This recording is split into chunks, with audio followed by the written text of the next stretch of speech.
CNN Indonesia Breaking News. Gubernur DKI Jakarta Anies Baswedan mengatakan peraturan terkait pembatasan sosial berskala besar atau PSBB sudah rampung. Namun Anies kini tengah menunggu hasil koordinasi dengan pusat terkait pemberian izin untuk ojek online selama masa PSBB. Terkait dengan PSBB. Kenapa? Karena memang kawasan ini menjadi satu epicenter dan perlu ada sinkronisasi langkah. Jadi yang kita kerjakan adalah apa yang dikerjakan di Jakarta, pembatasan-pembatasan yang kita akan lakukan, itu juga yang nanti akan menjadi rujukan supaya nanti kita punya pola yang sama. Mudah-mudahan ini bisa segera tuntas sehingga nantinya masyarakat bisa memiliki pedoman yang sama. Jadi itu yang tadi dilakukan. Penyusunan Pergub sendiri praktis sudah selesai. Hanya ada satu hal yang masih menunggu karena kita sedang koordinasi dengan pusat terkait dengan ojek, pemberian izin pada ojek untuk bisa beroperasi. Kami sedang mendiskusikan itu dan harapannya nanti mudah-mudahan malam ini ada kabar karena dalam ketentuan ojek tidak diizinkan untuk mengangkut orang dan kita sudah berkoordinasi dengan para operator, mereka punya mekanismenya karena itu kita merasa ojek selama mereka mengikuti protap itu bisa beroperasi, bisa mengangkut orang dan barang. Nah, kita sedang tunggu finalisasinya seperti apa sehingga nanti masuk dalam satu ketentuan yang sama. Itu perkembangan sore hari ini. Pandemi COVID-19 membuat perusahaan terpaksa merumahkan dan melakukan PHK karyawan. Di Jawa Barat ada 53.000 tenaga kerja terkena dampak COVID-19. Ari Supian, warga Batu Nunggal, Bandung, Jawa Barat, sudah seminggu tidak bekerja setelah dirumahkan oleh perusahaannya pada awal April lalu. Meskipun tidak terkena PHK, ia hanya akan menerima gaji pada April ini. Sedangkan bulan selanjutnya tidak digaji sampai waktu yang tidak ditentukan. Untuk tetap mendapat penghasilan, Ari berjualan masker kain yang sudah dilakukan sejak seminggu terakhir. Ia pun berharap mendapat bantuan dari pemerintah. Ya pengennya ya bener gitu, yang satu kakak ya kalau nggak salah, yang satu kakak 500.000. Ya itu semoga bener karena pasti semua orang butuh sih. Ditambah kita pengeluaran bulan depan tuh kayak udah puasa, lebaran itu pasti besar. Kayak sekarang lagi kondisi kayak gini, ya kita cari uang dari mana. Hal serupa juga dialami Diki Gumilar, warga Batu Nunggal, Bandung. Pria yang bekerja di bagian keamanan di salah satu perusahaan di Bandung ini sejak 2 bulan terakhir kehilangan penghasilan karena terkena PHK. Untuk menyambung hidup, Diki bekerja paruh waktu di tempat fotokopi milik tetangganya. Harapannya sih harus ada bantuan gitu kan, ini banyak yang dampaknya juga sama orang-orang kecil seperti saya gitu. Jadi ingin ada bantuan dari pemerintah juga gitu Kang. Dinas Tenaga Kerja dan Transmigrasi Provinsi Jawa Barat mengungkapkan 53.000 tenaga kerja dan buruh di Jawa Barat terkena dampak pandemi virus corona. Dari jumlah tersebut, 5.000 orang terkena PHK, yakni di Bekasi 1.651 orang, di Karawang 749 orang, dan di Bandung 500 orang. Sementara itu 48.000 orang dirumahkan tanpa digaji, yaitu di Bekasi 3.900 orang, di Cimahi 1.122 orang, dan di Sukabumi 2.113 orang. Untuk mengatasi hal ini, pemerintah saat ini mengklaim sedang mendata karyawan dan buruh yang terkena dampak. Nantinya mereka akan mendapatkan insentif dari kartu prakerja, pelatihan, dan juga tunjangan hidup Rp500.000 dari pemerintah Provinsi Jawa Barat. Data yang per tanggal 5 April dari data dari Dinas Tenaga Kerja ada sekitar 14.000 lebih perusahaan yang meliburkan, merumahkan, dan mem-PHK karyawannya. Yang terkena dampak kurang lebih 53.000 lebih. Nah ini untuk diketahui bahwa karena dampak COVID ini mereka kehilangan pendapatan, penghasilan. Ini tentunya menjadi perhatian. Ini termasuk dalam kriteria yang rencananya akan mendapat bantuan dari gubernur ya untuk mereka bisa melanjutkan kehidupannya. Pemprov Jawa Barat saat ini juga telah membuka posko aduan melalui telepon bagi karyawan atau buruh yang terkena PHK atau dirumahkan. Franky Wijaya, Kavijati, Bandung, Jawa Barat. COVID-19 berdampak di segala sisi. Sekarang bahkan banyak rumah tangga mulai merasakan dampak tidak langsungnya. Supir angkutan umum kekurangan penghasilan, supir taksi online atau ojol tidak bisa lagi membayar cicilan. Pekerja pariwisata dirumahkan, karyawan pabrik di PHK, dan beragam stimulus kemudian disiapkan pemerintah. Tapi pertanyaannya untuk siapa saja? Apa syaratnya untuk bisa mendapatkan itu? Kita membahas malam ini bersama narasumber. Melalui Skype adalah Menteri Sosial Juliari Batubara. Pak Juliari, selamat malam. Selamat malam. Terima kasih sudah bergabung malam hari ini. Saya sapa juga Pak Hadi Subhan, analis hukum ketenagakerjaan Universitas Airlangga melalui telepon. Pak Hadi. Selamat malam. Pak Hadi, selamat malam. Terima kasih sudah bergabung. Dan saya akan menyapa Alson Naibaho. Lokasinya di Jakarta. Alson, selamat malam melalui telepon. Selamat malam. Pak Alson, saya ke Pak Alson dulu, Bapak-Bapak. Saya ingin menggali dari Pak Alson. Pak Alson adalah seorang pekerja yang baru-baru ini kena PHK atau dirumahkan atau bagaimana statusnya sekarang, Pak Alson? Iya, saya saat ini ter-PHK. Karena perusahaan kami, baik secara langsung atau tidak, akibat COVID ini memang mengalami penutupan. Perusahaannya bergerak di bidang apa, Pak Alson? Kami di pariwisata, saya di pariwisata perhotelan. Di perhotelan. Sudah Ya. Sejak kapan Pak Alson dirumahkan? Di PHK? Di PHK berarti ya, Pak ya? Kami ya mengalami PHK itu sejak 31 Maret lalu. Ya, tapi memang kami sistemnya bertahap, artinya tidak sekaligus, tetapi memang sebagian-sebagian. Dan saat ini belum seluruhnya, baru setengahnya. Oke. Apa yang diberikan oleh perusahaan pada saat di PHK, Pak Alson? Ya, kami bersyukur pengusaha kami saat itu melakukan PHK, tetapi hak-hak kami semua terpenuhi memang. Bahkan kalau boleh dibilang di atas normatif. Kami kebetulan, ya, sekalipun ini menjadi musibah, tetapi kami harus mengakui bahwa kami mengalami hal yang sedikit agak lebih baik karena pengusaha kami betul-betul bertanggung jawab. Hak kami memang diberikan jauh di atas normatif. Kami bersyukur untuk hal itu. Oke. Sudahkah sekarang Anda menghitung dari uang PHK yang Anda terima, kira-kira itu bisa menanggung hidup Anda berapa lama, Pak Alson? Sudah berkeluarga? Sudah berkeluarga. Putra-putri berapa, Pak Alson? 2 orang. 2 orang. Saya yakin Anda kemudian sekarang sudah menghitung betul. Apakah ada pemasukan dari istri Anda juga? Kalau istri tidak ada. Oke, Pak Alson, berapa lama dari uang itu bisa menanggung kehidupan Anda dan 2 anak Anda? Kalau ditanya berapa lama, ya tentunya saya tidak bisa pastikan berapa lama, tetapi artinya saya dipaksa atau dituntut harus bijak mengelola uang saya. Kalau berapa lamanya, tentunya tidak ada waktu yang pasti bisa saya sebutkan berapa lamanya gitu. Tetapi melihat kondisi sekarang, ya saya harus mengupayakan selama mungkin uang yang saya dapat pesangon itu untuk bertahan hidup dengan kondisi sekarang, Pak. Oke, baik. Saya akan sekarang langsung ke Pak Juliari.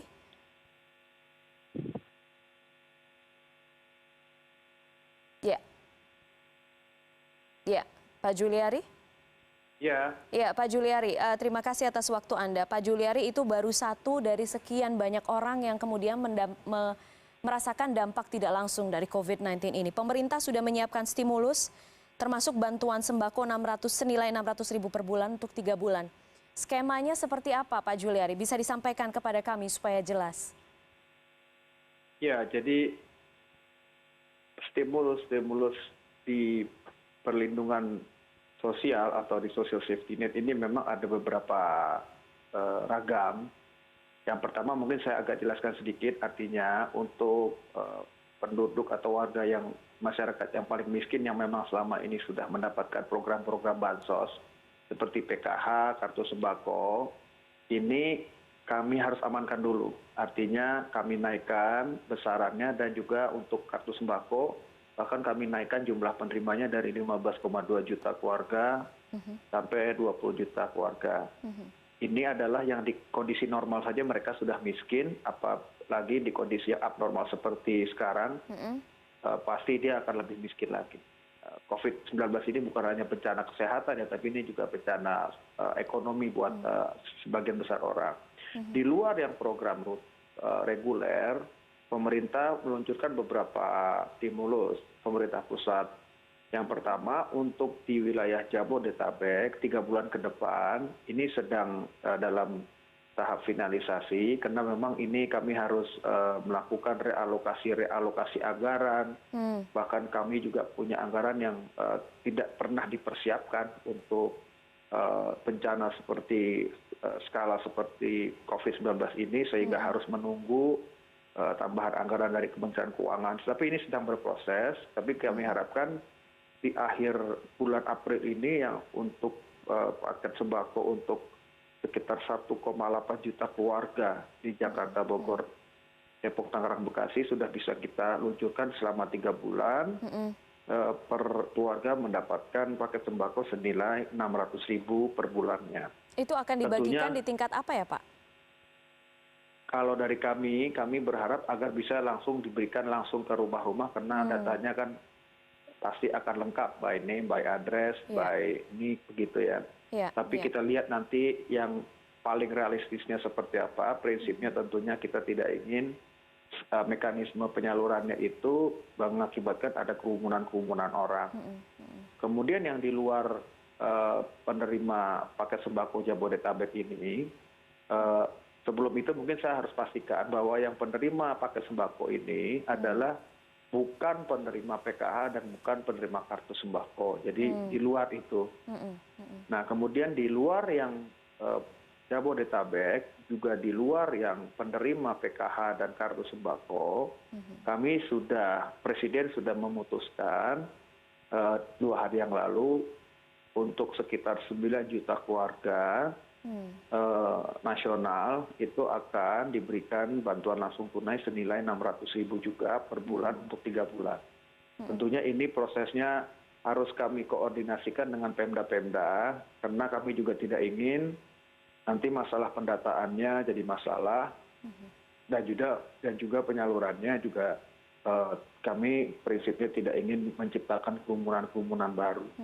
Di luar program-program yang tadi saya sebutkan yang dikendalikan oleh Kementerian Sosial, ada juga kartu prakerja yang dijalankan oleh Kemenko Perekonomian untuk 5,6 juta pekerja, khususnya pekerja-pekerja yang belum dapat pekerjaan, atau khususnya lagi karena COVID-19 ini mengalami PHK. Itu adalah bentuk-bentuk program social safety net yang sifatnya cash ataupun barang. Dan di luar itu ada juga seperti diskon atau subsidi listrik 50% untuk 450 sampai 900 yang non cash begitu. Pak Juliari, banyak yang mengkhawatirkan, termasuk kami di sini sebagai media, kami mengkhawatirkan ini konsepnya bagus karena pemerintah ingin menunjukkan kehadiran mereka dan ingin menunjukkan bahwa kita semua saling bantu, kita semua saling support. Tapi saya terutama tidak bisa membayangkan bagaimana nanti konkretnya di lapangan, apalagi soal pendataan. Sepertinya kekhawatiran kita sama ini, Pak. Soal pendataan, bagaimana itu kemudian tidak ada monopoli, tidak ada yang berupaya untuk mendapatkan semuanya, nggak ada yang kemaruk. Nah ini memastikan ini bagaimana sekarang Pak Juliari? Sampai ke bawah, itu kan PR-nya tuh sekarang. Khawatir pasti, tapi kita tidak boleh sibuk khawatir sehingga tidak melakukan apa-apa. Ya, yang pasti pertama adalah kami berkoordinasi dan juga bersepakat nantinya dengan setiap pemerintah daerah, karena mereka yang menguasai atau wilayah tersebut mereka lebih tahu, sehingga tidak ada keluarga yang bertumpuk-tumpuk mendapatkan bantuan. Kami di Kementerian Sosial punya data terpadu kesejahteraan sosial yang valid, yang memang sudah digunakan untuk PKH, kartu sembako, subsidi listrik, BPJS Kesehatan, itu semua dari sana semua datanya. Nanti akan kami kombinasikan data tersebut dengan tentunya data-data yang di luar itu yang dimiliki oleh Pemda-Pemda. Sehingga di lapangannya kita berharap agar tidak ada penumpukan bantuan antara satu keluarga dengan keluarga yang lain. Tapi di luar itu yang kami sampaikan tadi adalah itu semua program dari pemerintah pusat. Kami juga sudah minta kepada pemerintah daerah juga ikut untuk intervensi. Artinya tentunya seperti apabila nanti bantuan langsung tunai kita luncurkan, tentunya tidak bisa mengcover seluruh warga yang memang paling terdampak. Nah, kita harapkan dari daerah dengan APBD-nya, dengan realokasi anggarannya bisa menutupi kekurangannya. Jadi kolaborasi antara pusat dan daerah kita harapkan bisa lebih masif lagi memberikan perlindungan sosial kepada masyarakat kita yang terdampak. Pak Juliari, bagaimana dengan mereka yang di luar Jabodetabek, Pak? Programnya apa? Terutama untuk mereka yang tidak termasuk dalam daftar PKH atau kartu sembako itu. Tadi saya sudah sampaikan yang di luar Jabodetabek itu akan ada bantuan langsung tunai. Ya, ini di luar Jabodetabek yang nilainya 600.000 selama 3 bulan. Nah, tentunya jumlahnya tidak bisa ideal karena juga ada keterbatasan dalam penganggaran kami dan kita kan tidak tahu sampai berapa lama pandemi global COVID-19 ini berlangsung. Banyak sekali prediksi atau proyeksi, tapi kan itu semua tidak bisa dijadikan patokan yang pasti.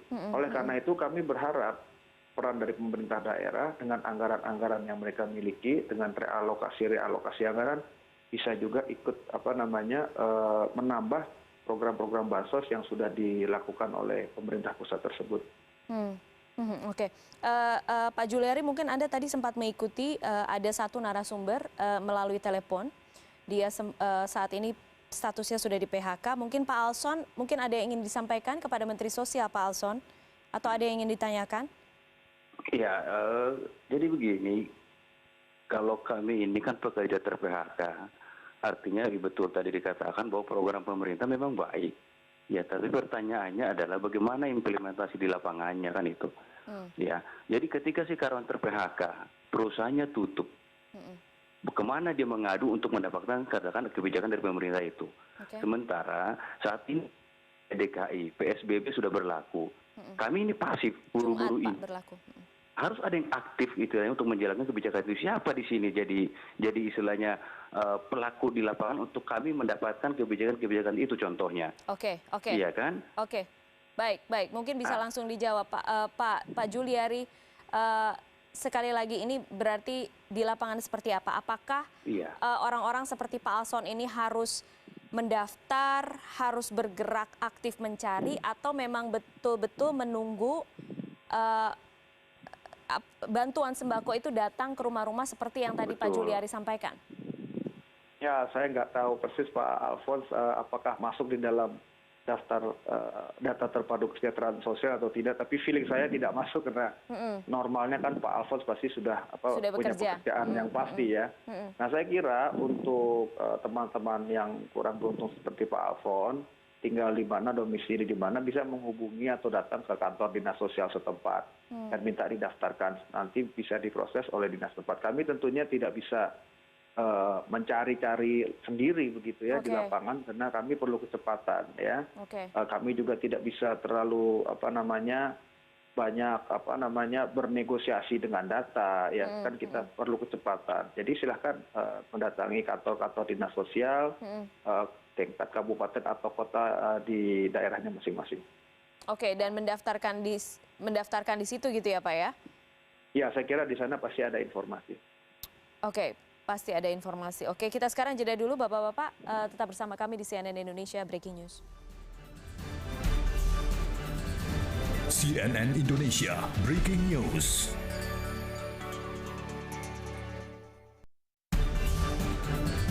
CNN Indonesia Breaking News. Anda kembali bersama kami di CNN Indonesia Breaking News. Saya akan menyapa Pak Hadi Subhan. Pak Hadi. Ya, Pak Hadi, kalau misalnya Anda mengikuti perbincangan kami di segmen 1 tadi, apa yang sekarang menjadi kekhawatiran Anda dan yang harus betul-betul disiapkan, dipertimbangkan pemerintah sekarang? Yang pertama tentu terkait dengan tadi yang narasumber pertama mengenai korban PHK. Ya, Pak Alson. Ini regulasi kita belum menjangkau ke arah sana karena undang-undang ketenagakerjaan itu tentu tidak memasukkan keadaan yang memang tidak pernah diprediksi oleh siapapun saat sekarang gitu. Memang di Undang-Undang 13 misalnya orang di PHK harus diberi pesangon dan alasannya juga harus jelas. Orang dirumahkan ya, memang istilah dirumahkan itu ada di Surat Edaran Menaker tahun 98. Itu pun harus dibayar begitu. Karena itu yang harus dilakukan pemerintah ini adalah menggantikan peran pengusaha untuk mengcover kebutuhan tadi itu. Karena meskipun itu dibebankan pengusaha, pengusaha pasti tidak akan mampu. Bagaimana mungkin dia mau membayar pekerja yang dirumahkan, orang pekerja yang lain semuanya stop operasi semua. Bagaimana mau membayar PHK, orang perusahaannya juga stop dan itu tidak pernah diprediksi sebelumnya. Jadi program pemerintah yang harus disiapkan adalah memberikan stimulus kepada korban-korban PHK yang dalam bentuk langsung, misalnya kayak bantuan tunai yang tadi disebutkan untuk beberapa keluarga ini juga harus menyasar kepada para korban-korban PHK atau pekerja yang sementara dirumahkan. Sehingga kemarin yang pemerintah meluncurkan kartu prakerja itu tidak signifikan untuk sekarang. Itu kan tujuannya untuk memberikan peningkatan kompetensi. Bagaimana mau bekerja, kompetensinya ditingkatkan, orang perusahaannya tutup begitu. Jadi jangan sampai salah sasaran. Toh anggaran bisa diubah atau direlokasi atau refocusing gitu begitu. Itu menurut saya demikian. Oke, tapi kalau misalnya sekarang kan bagaimanapun sudah ada bantuannya sudah disiapkan Jabodetabek dan juga luar Jabodetabek. Yang mesti harus betul-betul dijaga sekarang apa sebenarnya Pak Hadi? Ya, adalah tentang efektivitas dari program yang disampaikan pemerintah. Kita seperti yang kita ketahui selama ini semua data itu sangat lemah sekali.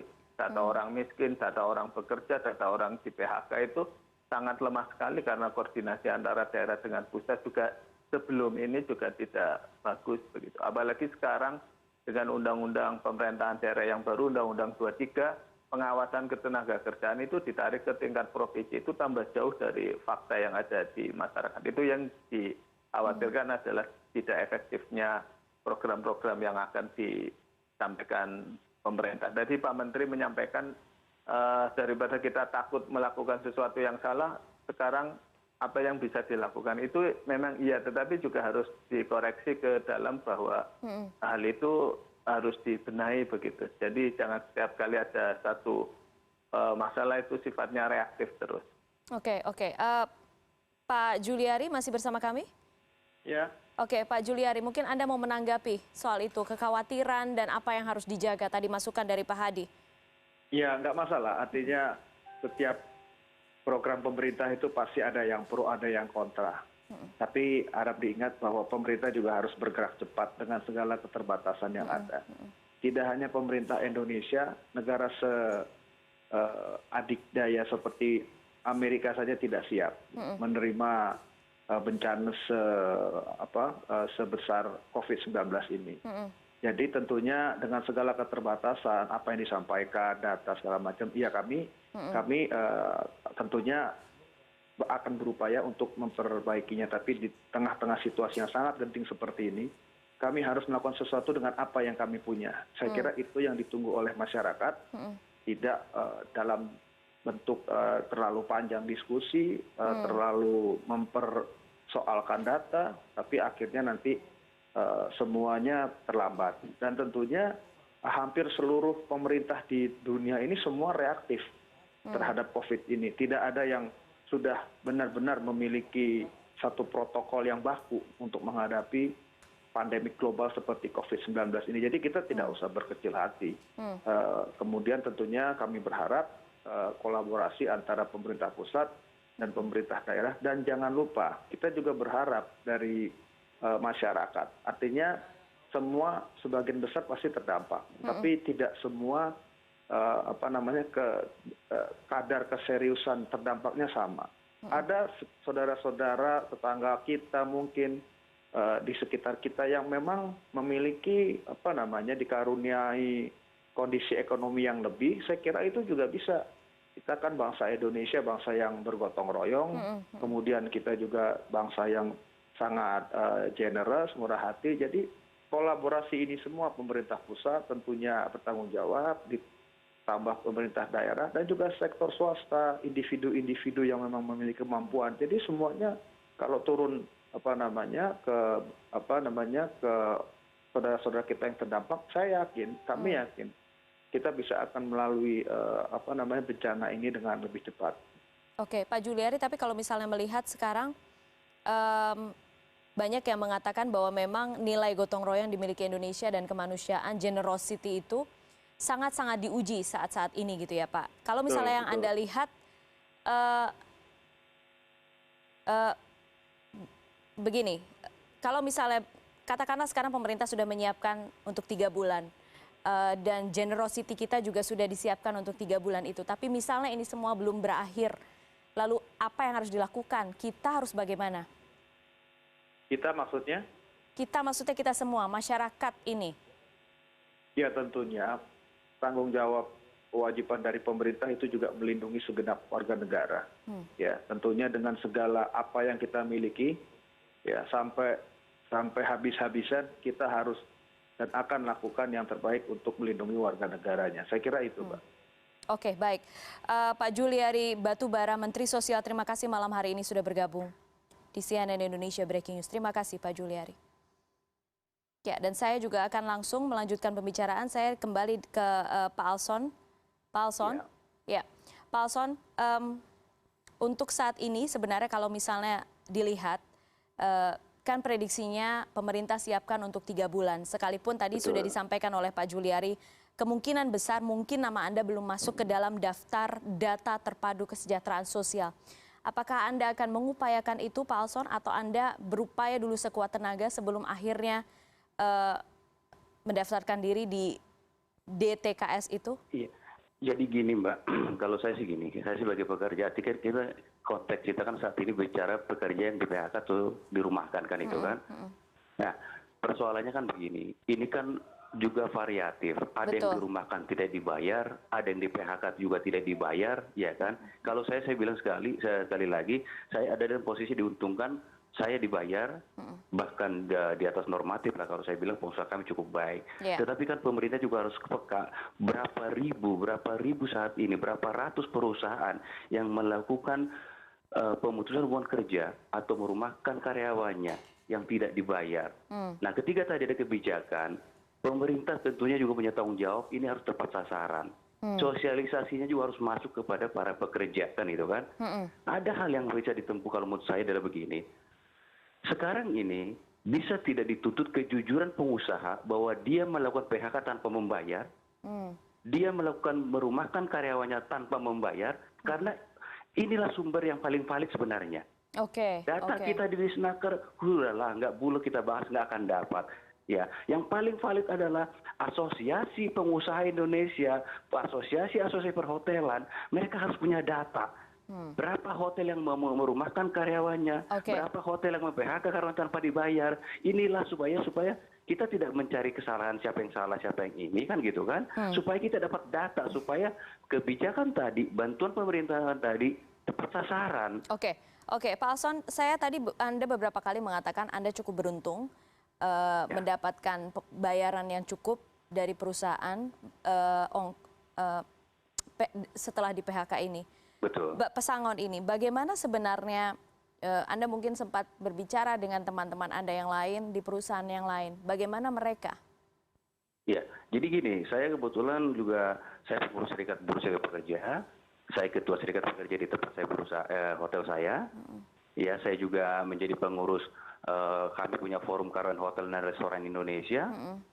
Ya kan, saat ini jujur kalau mau dibilang, kalau kita tanya pengusaha hotel atau karyawan hotel sekalipun, tidak ada data update berapa hotel yang mem-PHK, berapa hotel yang merumahkan saat ini. Ini kan jadi masalah. Iya kan? Tetapi kita dari teman ke teman kita tahu, di sana hotel sana sudah di PHK. Haknya bagaimana? Belum jelas. Di hotel sana sudah di PHK. Haknya bagaimana? Diberikan tapi tidak sesuai dengan Undang-Undang Ketenaga Kerjaan.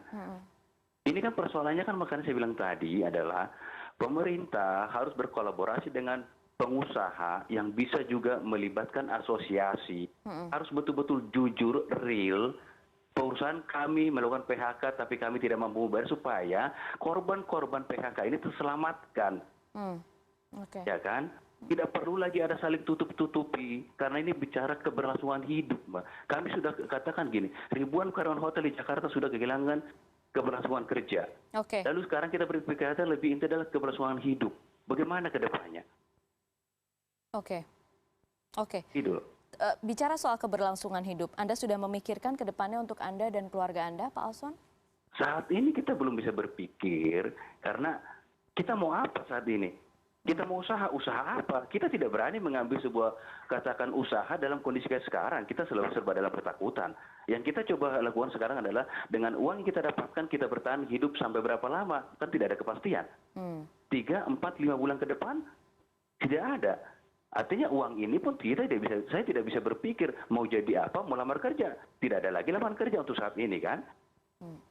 Yang bisa adalah ya bertahan hidup. Nah, dalam posisi diuntungkan sedikit katakan walaupun ini musibah bagi kami sebagai pekerja. Lalu bagaimana dengan kawan-kawan kami? Iya kan? Hotel kami di sebelah sana juga ada yang kerja 3 hari, tidak kerja 4 hari. Apakah cukup untuk kehidupannya dia? Kan nggak cukup juga. Oke, baik Pak Alson. Saya hanya bisa menyampaikan terima kasih karena sudah bersedia berbagi malam hari ini di CNN Indonesia, Pak Alson. Saya sangat bersimpati dengan apa yang terjadi dengan Anda. Terima kasih sudah berbagi, Pak Alson. Semoga kita semua bisa melewati ini sama-sama ya, Amin. Pak Alson ya. Harus bisa. Kita yakin pasti bisa. Indonesia pasti bisa, Mbak. Saya yakin itu. Betul. Pak Alson tetap bertahan, keep the faith. Terima kasih malam hari ini sudah berbagi di CNN Indonesia. Terima kasih Pak Alson. Saya juga masih dengan Pak Hadi, tapi nanti setelah jeda, kita sekarang jeda dulu. Nanti setelah jeda saya ingin menggali lagi dari Pak Hadi. Berapa lama sebenarnya kita bisa bertahan melihat semua yang terjadi sekarang? Mungkin bisa dilihat dari kekuatan perusahaan untuk bertahan, tidak melepaskan karyawan mereka. Tetap bersama kami. CNN Indonesia Breaking News.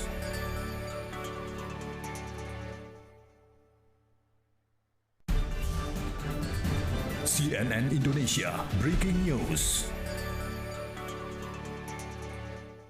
Pemerintah Provinsi Jawa Timur akan memberikan stimulus fiskal dan keringanan pajak bagi perusahaan yang terkena dampak COVID-19.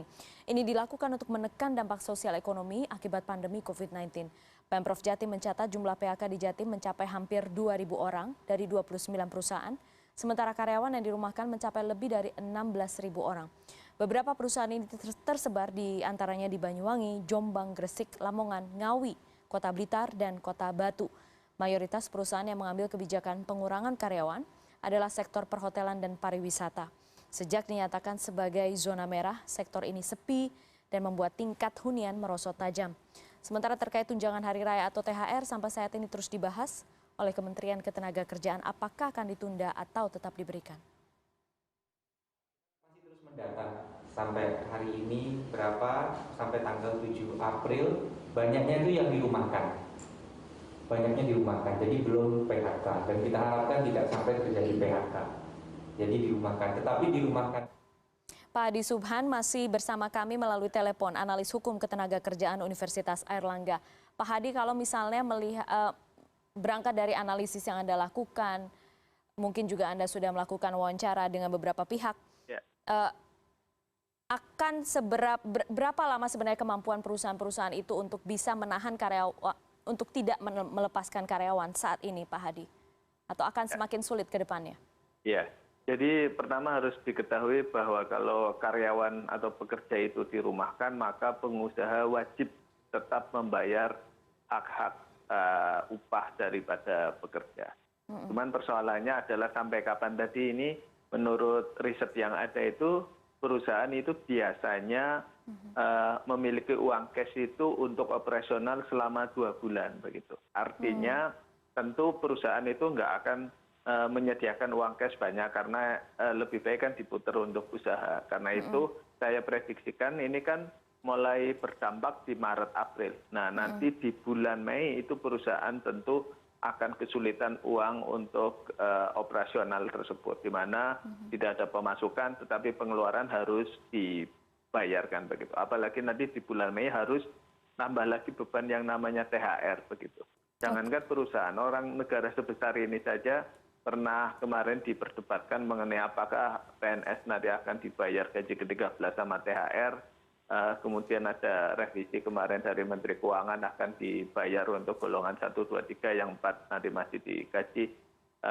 Ini artinya bahwa pemerintah itu harus juga memberikan perhatian kepada perusahaan yang mana untuk disalurkan sebagai kewajibannya terhadap pekerja tersebut.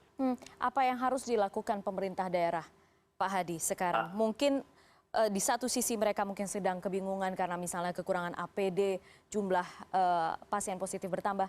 Tapi di sisi lain harus ada penyelamatan juga. Apa yang sebaiknya dilakukan? Ya, tadi pernah saya sampaikan bahwa perlu relokasi atau refocusing dari anggaran yang ada. Mungkin tahun ini untuk yang namanya belanja modal itu mungkin bisa ditiadakan dulu, bangun-bangun yang infrastruktur itu mungkin bisa dialihkan kepada hal yang sifatnya spesifik ini tadi, terutama untuk menyelamatkan masyarakat dan untuk membantu mereka tetap bertahan hidup. Karena kalau itu tidak, maka nanti ongkos sosialnya akan jauh lebih mahal daripada uang yang sekarang harus disampaikan. Persoalannya adalah mau enggak DPRD kalau di daerah ya, kalau di pusat DPR sama dengan pemerintah, presiden atau kepala daerah itu melakukan relokasi anggaran yang sudah ditetapkan sebelumnya begitu. Soalnya di situ. Berarti sekarang perkara mau atau tidak mau gitu ya, Pak? Iya, betul. Karena kalau uangnya ya tentu ada, meskipun juga memang ada berkurangnya pemasukan, tetapi pasti masih tercover gitu. Tinggal sekarang mau nggak mengalokasikan yang seharusnya misalnya untuk infrastruktur, untuk bangunan, untuk dan lain sebagainya. Ini ada satu langkah yang bagus sekali di Surabaya, di mana wali kota Surabaya akan menggratiskan langganan PDAM bagi masyarakat dan juga mungkin nanti meningkat kepada pengusaha dan lain sebagainya. Ini adalah bentuk-bentuk nyata kehadiran negara di dalam situasi yang semuanya sulit, bukan hanya rakyat saja, pemerintah juga lagi kesulitan. Oke, intinya bisa dilakukan perkara mau atau tidak mau gitu ya. Oke, Pak Hadi. Yang penting political will-nya itu. Political will, iya. Kemudian, itu lagi diuji sekarang. Iya. Pak Hadi Subhan, terima kasih sudah bersedia berbincang malam hari ini di CNN Indonesia. Terima kasih, Pak Hadi. Dan sekarang untuk terakhir menutup, saya akan berbincang melalui telepon dengan Pak Wayan Bagiana. Pak Wayan ada di Denpasar, Bali. Pak Wayan, selamat malam. Selamat malam, Ibu. Pak Wayan adalah seorang pekerja yang saya konfirmasi di PHK atau dirumahkan, Pak Wayan? Kondisinya sekarang? Ini dirumahkan, Bu. Dirumahkan, artinya masih menerima uang atau tidak sama sekali? Tidak sama sekali. Tidak sama sekali. Pak Wayan sebelumnya bekerja di mana, Pak Wayan? Di bidang apa? Saya di bidang advertising, Bu. Sudah dirumahkan sejak kapan, Pak Wayan? Sudah 1,5 bulan. 1,5 bulan. Itu memang sama sekali sudah tidak ada klien, sama sekali tidak ada kegiatan? Iya. Bagaimana ketika pertama kali Pak Wayan bertemu dengan bagian HRD gitu, kemudian dijelaskan bahwa harus dirumahkan dan lain sebagainya? Iya. Pertama juga bingung jadinya, Ibu.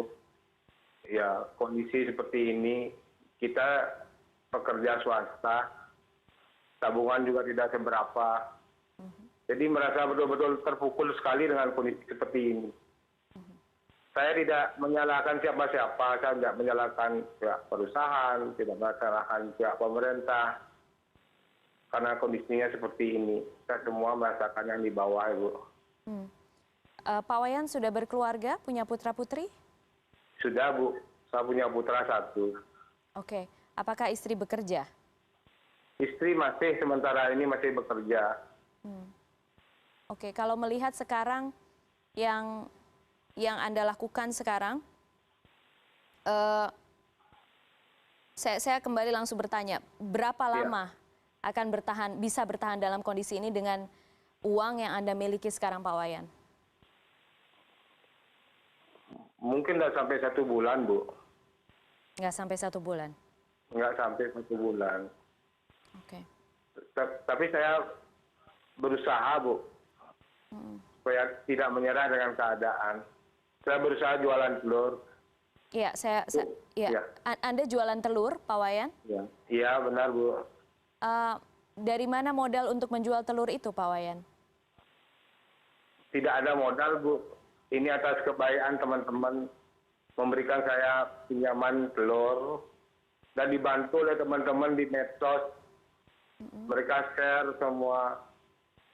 Seperti itu, Bu. Bagaimana jual telurnya, Pak Wayan? Anda pakai motor ya, Pak ya? Iya, benar. Jadi gimana? Anda menerima pesan melalui telepon, kemudian Anda antar telur itu ke rumah-rumah? Iya, benar. Bagaimana sejauh ini responnya penjualannya, Pak Wayan? Sangat bagus, Bu. Sekarang orang-orang kan pada takut untuk keluar, Bu. Mereka merasa dilayani itu, Bu, diantar ke rumah-rumah itu responnya baik sekali. Boleh tahu berapa yang Anda dapat dalam 1 hari sekarang dari berjualan telur? Ini saya dapat kurang lebih masih di bawah 50.000, Bu. Karena kondisinya seperti ini. Saya juga tidak mengambil untung banyak. Cuma Rp2.000 per kerat. Ongkos kirimnya juga saya Rp2.000, Bu. Nggak untung dong, Pak. Sama sekali nggak untung kalau ongkos kirim 2.000 dan Anda ambil untung hanya 2.000. Iya, tapi kondisi seperti ini, kalau dijual mahal siapa yang mau beli, Bu? Semua kondisinya sama seperti kita. Jadi dalam 1 hari Anda mendapat 50.000 gitu, Pak Wayan? Atau kalau sedang beruntung dapat 50.000? Ya rata-rata segitu, Bu.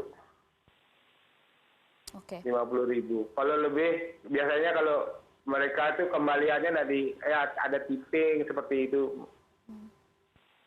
Dikasih lebih biasanya. Bagaimana dengan dapur Anda, Pak Wayan? Sekarang ini.